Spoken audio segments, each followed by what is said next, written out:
Hello guys, back to my channel Umapal. তো আমার চ্যানেলে তোমাদের সবাইকে স্বাগত জানাই। আর আমি আজকে তোমাদের জন্য নিয়ে চলে এসেছি একটা ছোট্ট মিনি ব্লগ। তো সবাই কেমন হয়েছে প্লিজ কমেন্ট করে জানাবে। আর তোমরা হয়তো ভাবছো আমি কোথায় যাচ্ছি এখন। আমি এখন যাচ্ছি একজন দিদিভাইয়ের অর্ডার ছিল যে মধুওয়ালা ব্লাউজ নেবে, তাই ওই মধুওয়ালা ব্লাউজটা বানানোর জন্য আমি পিস কিনতে যাচ্ছি রামনগর। তো আমার বাড়ি হচ্ছে সাদি স্কুলের পাশে, ওখান থেকেই আমি রামনগরে যাচ্ছি সাইকেল চেপে। তো রোদের মধ্যে এক হাতে স্ট্যান্ড আর সাইকেল চালাচ্ছি, তো একটু একটু ভয়ও লাগছে, তো কিছু করার নেই, আমি সাইকেলেই যাই। গাড়িতে আরও তেমন খুব একটা ভালো লাগে না, আর আমার গাড়িতে বমি হয়। আর আমার মতন গাড়িতে কার কার বমি হয় প্লিজ কমেন্ট করে জানাবে। আর দেখো, তোমাদের সঙ্গে কথা বলতে বলতে আমি রামনগরেই পৌঁছে গেছি। তো এখন আমি দোকানেই যাচ্ছি, সাইকেলটাকে রেখে দিয়েছি ব্রিজের ওপরে, তারপর হেঁটে হেঁটে যাচ্ছি দোকানে। আর আমি এখন দোকানেই ঢুকছি। আর আজকে রাস্তায় কত রোদ হয়েছে জানো, তার সত্ত্বেও আমি ছাতা টাতা কিছু আনিনি, কেননা আমি তো একটা হাতে সাইকেল ভালো খুব একটা চালাতে পারি না, তাই আমি ছাতা আনিনি, খালিই চলে এসেছি। তো বর্তমানে আমি দোকানে পৌঁছে গেছি। দেখো দোকানটার ভিতরে কত জিনিস পাওয়া যায় এই দোকানটায়। আমি এই দোকানটায় পিস কেনাকাটি করি। এই যে দাদা চলে এসছেন, দোকানি দাদা বাজারে গেছিলেন, আমি অনেকক্ষণ থেকেই অপেক্ষা করছিলাম দাদার জন্য। তো এখন চলে এসছে, আমি এই গোল্ডেন কালারের পিসটা নিচ্ছে।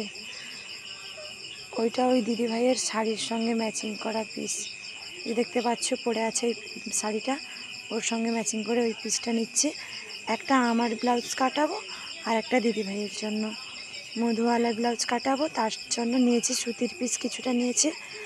আর দেখতেই পাচ্ছ ওই বর্ডারগুলো নিচ্ছে মধুওয়ালা ব্লাউজে, তো ওই বর্ডারগুলো দিলে অনেকই ভালো লাগে, অনেক অসাধারণ লাগে ওইগুলো লাগালে।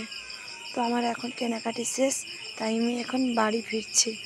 বাড়ি ফেরার পথে দেখো এত জ্যাম হয়ে গেছে রাস্তাটা, কেননা সামনেই তো ট্রেন যাচ্ছে, তাই রাস্তাটা খুবই জ্যাম হয়ে গেছে। আর এই ট্রেন আসলে রাস্তায় দাঁড়িয়ে থাকা মানে অপেক্ষা করা কখন ট্রেন যাবে তারপর বাড়ি ফিরবো। এই মুহূর্তটা কার কার ভালো লাগে প্লিজ কমেন্ট করে জানাবে। আর আমার অনেক ভালো লাগে, ছোটোবেলাকার কথা মনে পড়ে যায়। এইখানটায় দাঁড়াতে দাঁড়াতেই অনেকটা সময় কেটে গেল। তো শেষমেশ রাস্তা পার হয়ে গেলাম আমরা। আর একটা জিনিস দেখো, এই মাঠে কত শাক হয়েছে, আর এই শাকগুলোর লোভ না সামলাতে পেরে আমি মাঠে নেমে শাক তুলতেই শুরু করে দিয়েছি রোদের মধ্যে।